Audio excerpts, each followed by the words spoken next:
ஆதியென்னும் பராவரையே அன்பான மனோன்பனியே ஜோதியனும் பஞ்சகத்தாலே சொற்பெரிய கைமுகனே தீர்த்து நீக்கம் கந்தவளே திருத்துகின்ற குருநாதர்களே 18 சித்தர்களே பண்பான பரமசிவமே ஓதியே ஜோதிடங்கள் உரைப்பதற்கு நார விந்து வடிவாக நல்ல துணை ஆவீரே. உலகில் உள்ள தமிழ் பேசும் அனைத்து நாள் உள்ளங்களுக்கும் மற்றும் ஜோதிட சான்றோர்களுக்கும் மூத்தோர்களுக்கும் ஆர்வலர்களுக்கும் மற்றும் இந்த காணொலியை காணும் உங்களுக்கும் அசோராஜின் இனிய நல்வணக்கங்கள். ஜோதிடம், ஆன்மீகம், வாழ்வியல், மருத்துவம் என்ற 4 தலைப்புகளில் தொடர் காணொலிகளாக கொடுத்து வருகிறோம். அந்த வகை இன்று ஜோதிடம் சார்ந்த ஒரு பதிவு. இந்த பதிவில்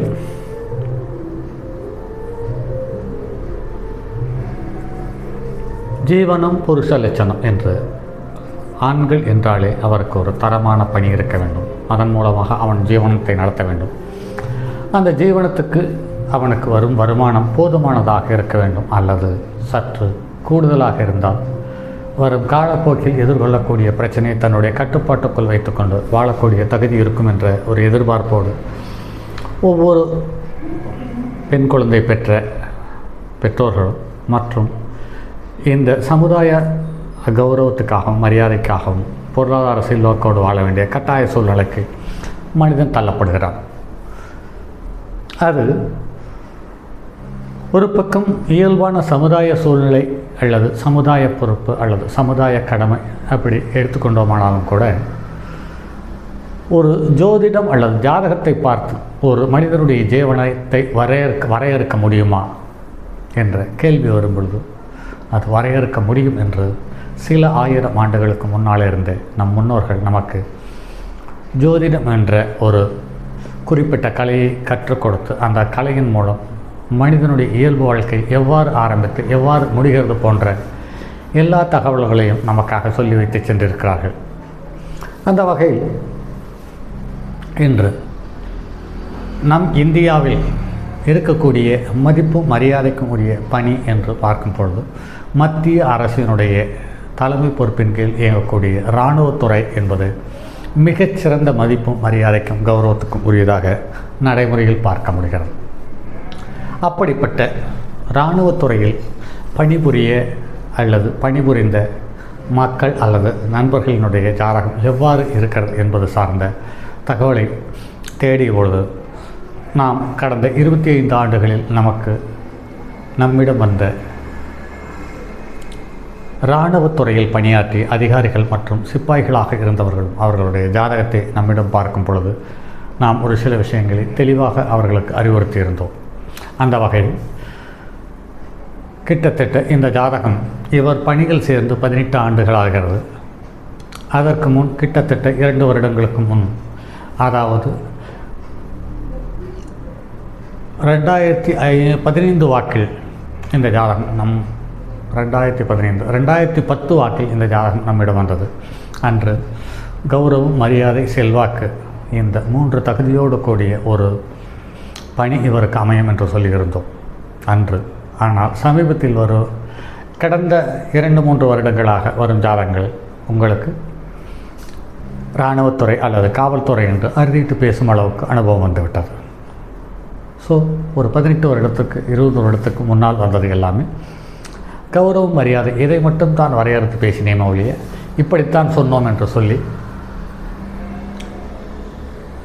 இயல்பு நிலைக்கு ஏறுமாறாக தகவல் சொல்ல வேண்டிய அவசியமில்லை. அந்த வகையில் பார்க்கும் பொழுது ஒரு ஜாதகர் இராணுவத்துறையில் நல்ல மரியாதையுடன் பணிபுரிய எந்த கிரகங்கள் எவ்வாறு அமைந்தால் அது யோகத்தை தருகிறது என்பது சார்ந்த தகவலுக்காக ஒரு எடுத்துக்காட்டு ஜாதகம்.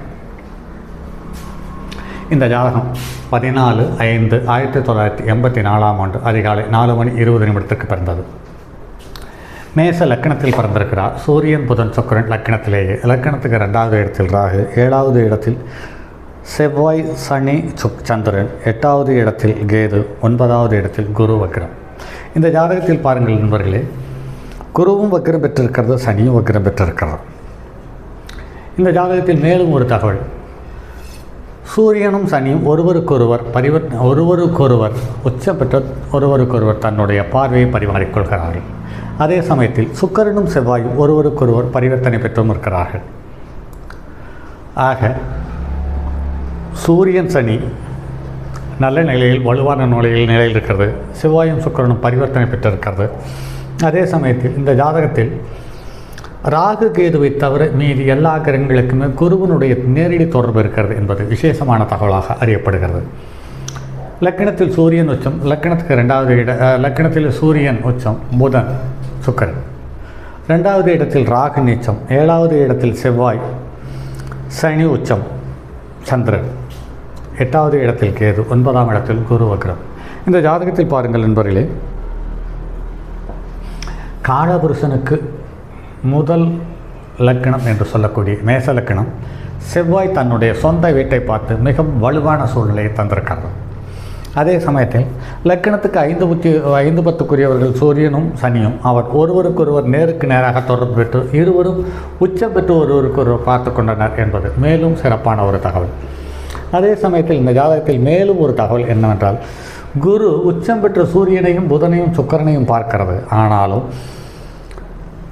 குருவுக்கு 11ஆம் இடத்தில் செவ்வாய் வக்கரம், சனி வக்கரம், சந்திரன் வக்கரம், ஆக குரு வக்கரம். ஆக குருவுக்கு 5ஆம் இடத்தில் 3 கிரகம், குருவுக்கு 11ஆம் இடத்தில் 3 கிரகம், ஆக 3 3 6, குருவோடு சேர்த்து 7. ராகு கேது மட்டும்தான் குருவனுடைய தொடர்பு இல்லாமல் நின்றிருக்கிறது என்பதுதான் இங்கு மேலும் விசேஷமான தகவல். அதே சமயத்தில் இதில் ஒவ்வொரு கிரகம் தான் நின்ற நட்சத்திரம் சாரபலத்தினுடைய தன்மை என்ன என்பதை பார்ப்போம். லக்கணம் அசுபதி நட்சத்திரம் 1ஆம் பாதத்தில் அமர்ந்து 3.7 பாகை பெற்றிருக்கிறது. அது லக்கணத்துக்கு 8ஆம் இடத்தில் இருக்கிறது. சூரியன் கிருத்திகை நட்சத்திரம் முதல் பாதத்தில் அமர்ந்து 29.48 பாகை பெற்றிருக்கிறது. ஆக இந்த சூரியன் லக்கணத்துக்கு 5க்குரியவன் உச்சம் பெற்றது மட்டுமல்லாமல் தன்னுடைய சொந்த நட்சத்திரத்தில் நின்று இருக்கக்கூடிய கிரகங்களிலேயே அதிகமான பாகை பெற்று வலுவாக இருக்கிறது. ஆக அரசு துறை பணி என்பது இவருக்கு சுலபமாக கிடைத்தது. அடுத்தது சந்திரன் சுவாதி நட்சத்திரம். சுவாதி நட்சத்திரத்துக்கு நட்சத்திரத்தை கொடுத்தவன் தனக்கு 8இல் போனான். ஆனால் 8க்குரியவனால் பார்க்க பெறுகிறான். அந்த வகையில் பார்க்கும்போது ராகுவுக்கும் சுக்கிரனுக்கும் தொடர்பு வந்து அந்த சுக்கிரனுடைய தொடர்பை சந்திரன் நேரடியாக பார்க்கிறது என்பதுதான் இங்கு விசேஷமான தகவல். அடுத்து செவ்வாய் விசாக நட்சத்திரம் குருவனுடைய நட்சத்திரத்தில் இருக்கிறது. அதே சமயத்தில் குருவுக்கு 11ஆம் இடத்தில் வலுவாக இருக்கிறது. செவ்வாய் இங்கு வக்ரம் பெற்றிருக்கிறது. புதன் அசுபதி நட்சத்திரத்தில் அமர்ந்து 2ஆம் பாதத்தில் அமர்ந்து கேதுவனுடைய நட்சத்திரத்தில் இருக்கிற அந்த கேது புதனுக்கு நட்சத்திரத்தை கொடுத்து உச்சம் பெற்றிருக்கிறது என்பது மேலும் விசேஷமான தகவல். அதற்கு அடுத்தது குரு வக்ரம் பெற்று பூராண நட்சத்திரத்தில் இருக்கிறது. அந்த பூராண நட்சத்திரத்தில் தனக்கு நட்சத்திரத்தை கொடுத்த கிரகத்தை தான் 5ஆம் பார்வையாக பார்த்து வலுவான சூழ்நிலை உண்டு பண்ணி தந்திருக்கிறது. அதே சமயத்தில் சுக்கிரன் பரணி நட்சத்திரத்தில் இருக்கிறது. சுக்கிரன் தன்னுடைய சுயசாரத்தில் வலுவாக அமர்ந்து ஒரு தனி மனிதனுக்கு என்ன சுகமெல்லாம் கொடுக்க வேண்டுமோ அத்தனை சுகத்தையும் குறைவர தந்திருக்கிறது. இது லக்கணத்துக்கு 2க்குரியவன் லக்கணத்தில் இருப்பதும் 1-2க்குரியவனுடைய தொடர்பு இருப்பதும், அது இல்லாமல் 5-2க்குரியவர்களுடைய தொடர்பு என்பது, இது மட்டும் இல்லாமல் 2-11க்குரியவர்களுடைய தொடர்பு, 5-11க்குரியவர் 5-2-5க்குரியவர்கள் தொடர்பு என்பது சூரியன் சுக்கிரன் சேர்க்கை. 2-10க்குரியவன் தொடர்பு என்று பார்க்கும்போது சூரியன் சனியினுடைய சுக்கிரன் சனியினுடைய நேரடி தொடர்பு. அதே சமயத்தில் 5-11க்குரியவர்கள் 2-11க்குரியவர்கள் என்று பார்க்கும் பொழுது 2 நிரந்தர செல்வத்தை தரக்கூடியது, 11 அபிலாசைகளை பூர்த்தி செய்து கொள்வதற்கான அமைப்பை தருவது என்பது இங்கு விசேஷமான தகவலாக இருக்கிறது. அடுத்து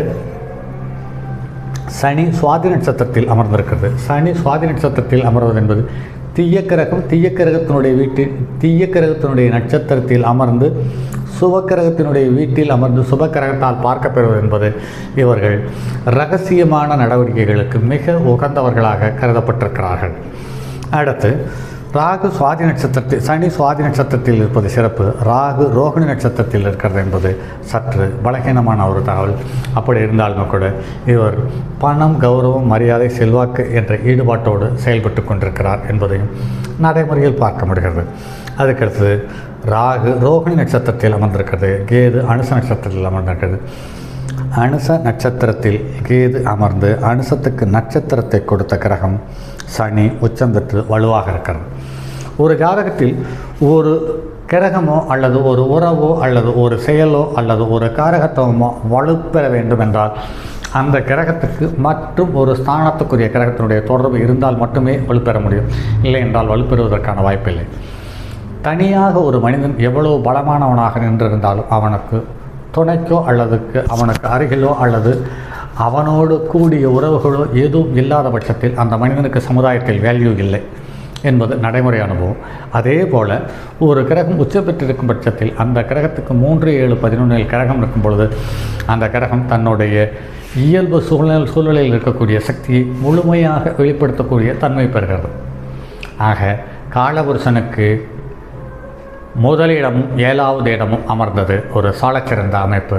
லக்கணத்துக்கு 7வது இடத்தில் சந்திரன் என்பது ஆகச்சிறந்த அமைப்பாக கருதப்பட்டாலுமே கூட சனியும் சந்திரனும் சேர்ந்து வலுவான புணர்வு யோகத்தை தந்தது என்பதுதான் விசேஷமான தகவல். ஆக ஒரு ஜாதகத்தில் 5, 10க்குரியவனுடைய தொடர்பு இருக்க வேண்டும், 10க்குரியவன் உச்சம் பெற்றிருக்க வேண்டும், 5க்குரியவனும் உச்சம் பெற்றிருக்க வேண்டும். ஆக இவர்களுடைய ஜீவனம் வலுவானதாகவும் தைரியமானதாகவும் அழகானதாகவும் இருக்கும் என்பதை நிறைய ஜாதகத்தில் பார்க்கிறோம். அந்த அமைப்பு தான் இதில் இருக்கிறது. மேசம் வலுப்பெறாத பட்சத்தில் அவர்கள் இராணுவத்துறையில் பெரிதாக ஒன்றும் செயல்படவில்லை. அதே சமயத்தில் செல்வமும் செல்வாக்கும் கௌரவமும் ஒருங்கே பெறுவது என்பது இராணுவத்துறையில் மேச லக்கணத்தில் அமர்ந்தவர்களுக்கு எண்ணற்றவர்களுக்கு இந்த ஜாதகம் அமைந்திருக்கிறது. விருச்சிக லக்கணத்தில் அமர்ந்து இருக்கக்கூடியவர்களும் மத்திய அரசு பணியில் வலுவாக இருக்கிறார்கள். அதே சமயத்தில் அவர்கள் இராணுவத்துறையிலும் இருக்கிறார்கள், அட்மினிஸ்ட்ரேஷன் லைனிலும் இருக்கிறார்கள். ஆக மேசமும் விருச்சிகமும் சிம்மமும் தொடர்பில்லாமல் ஒரு இராணுவத்துறை என்பது ஒரு சிறப்பாக நடைமுறை அனுபவத்தில் பார்க்க முடிவதில்லை என்பதுதான் தகவல். ஆக இங்கு மேசம் விருச்சிகம், மேசம் வலுவாக இருக்கிறது. இவர் இராணுவத்துறையில் பணிபுரிந்து கொண்டிருக்கிறார், தற்போதும் பணியில் இருக்கிறார் என்பது ஒரு சிறப்பான ஒரு தகவல். சரி நண்பர்களே, மற்றும் அடுத்தது ஒரு பதிவில் சந்திப்போம். அதுவரை உங்களிடமிருந்து விடைபெறுவது உங்கள் அன்பு நண்பன் எம் ராஜரத்தினம்.